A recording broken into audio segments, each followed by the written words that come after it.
Hello, I'm Trish Damkroger. I introduced myself last night, but I'll do a little bit further introduction. So I am new to Intel. I joined the beginning of this year, basically. I came from Lawrence Livermore National Labs, which has a little bit of history with high-performance computing. Was there for 15 years, worked a lot in the applications side, and at the end was the acting associate director of the computation directorate. So that had everything from your cell phone to the high-performance computing, the Livermore computing. My first slide, I think this one's easy for you to, I go to a lot of audiences and I talk about how great HPC is. And they look at me and they say, what's HPC? So this is an easy slide, but I'm going to probably challenge you and say we're not doing enough here. So even though, yes, we all agree that high-performance computing is important and can change the world, I don't think we're doing enough. And that's why I went to Intel. So I have a story. So I had the honor to be the chair of SC14. And when you're the chair of the conference, you get to do a few things. It's a well-oiled machine. Bill Kramer knows this, right? But you can put your stamp on a few things.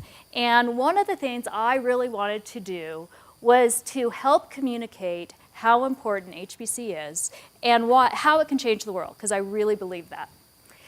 One of the biggest reasons were my bratty kids. So I had these, preteens that told me I had the boringest job in the world. And you look around, and we were talking about talent earlier. How do we get people interested in high-performance computing? My daughter, just thought that there was a bunch of nerds, and she is far from a nerd, right? I mean, she didn't want to be a nerd. So it was, how can we get the message of all the cool things that you can do? It's a tool, right? It's a tool for scientific discovery. And what you can do, and I started talking to her about clothing that could get hot or cold when you needed it to, and doing that. And then she got excited, and she's actually going into computer engineering, but it was putting it in terms that she could relate to. My son's a lost cause. We can talk about that over beers tonight, right? But the other thing is, it's not only the kids growing up, but it's also just the general population and the funding. We were in a good place with NSCI, but in SC14, we didn't have those funding mechanisms. And I really wanted to be able to give a message to Congress, to the Senate, to the public about the importance of HPC. So we came up with the HPC Matters Campaign. And I'm still very fond of it. It was great. A number of you in this audience worked on it. And so I'm going to say we still need to have that communication and that messaging. We still need to reach out and inspire the next generation. We still need to figure out a way to provide computing resources to the masses. We just heard 80% of the researchers do not have access to high-performance computing.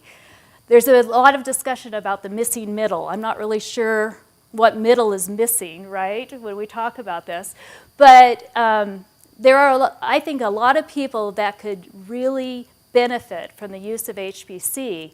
And we are not doing our job as a community to help create an environment that will give them more. So how are we going to change that?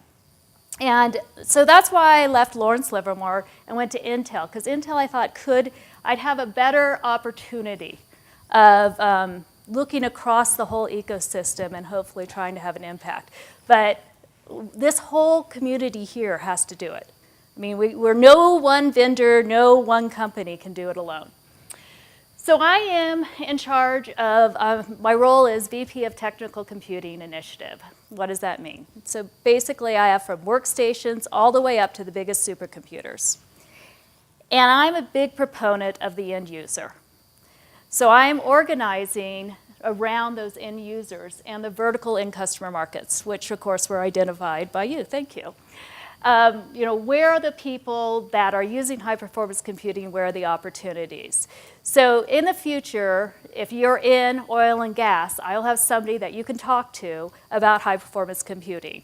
I am going to, and you guys can hold me to this, one of the things I always hated when I was at Lawrence Livermore Lab is when one of the vendors got up and went through their technology roadmap. Okay? So if I do that, you have every right to beat me. So my promise is that I will not stand up and talk about the technology roadmap. We have lots of time to do that. I really want to talk about how we can change, well, seriously, change the world. I want to talk about what do we need to do. So that's why we're going to focus on these end users. We're going to focus on scale programs. We just heard about HPC in the cloud. So how many of you are looking at HPC in the cloud?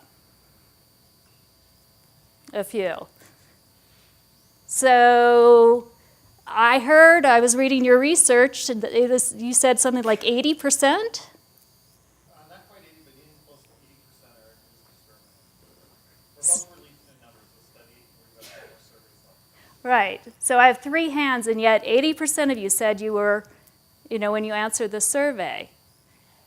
So are you going to the cloud? Will the cloud meet our needs? No, What? I think that 80% of us have managers somewhere that don't have a clue and send us off looking. Okay, so that's the answer. So the people that really know are not going to the cloud. Is that what you're telling me? I mean, do people feel that way? The question is, are you doing anything about, and the word I used was experimenting very intentionally, because most of the survey respondents are, the sites that we survey are doing something in the cloud to know what the capabilities are, benchmark comparisons and that. The actual model of the workload hasn't come. Right. Okay, so are you experimenting in the cloud? How many people are experimenting in the cloud? Okay, a few. What do you hope to find? I mean, I've been trying to figure out what we should do in the cloud. That is why I'm here. I want to talk to the end users that are using HPC, and is there a way we can meet your needs in the cloud? Some of your workloads, the burst.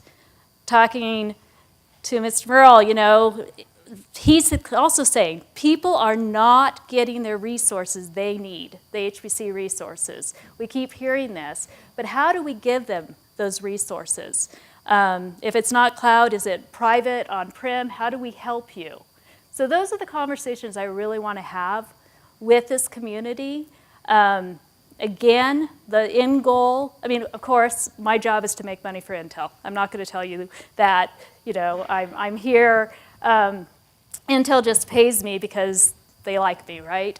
But I really came because I have an honest belief that it is the right thing for economic competitiveness. It's the right thing for scientific discovery. I'm very excited about this convergence of data and simulation. What are the architectures going to look like? What are you going to need? Are you going to have FPGAs to do specific things? Are you going to use, specific chips? What software stack do you need on top of that? Because it's this whole ecosystem we have to provide.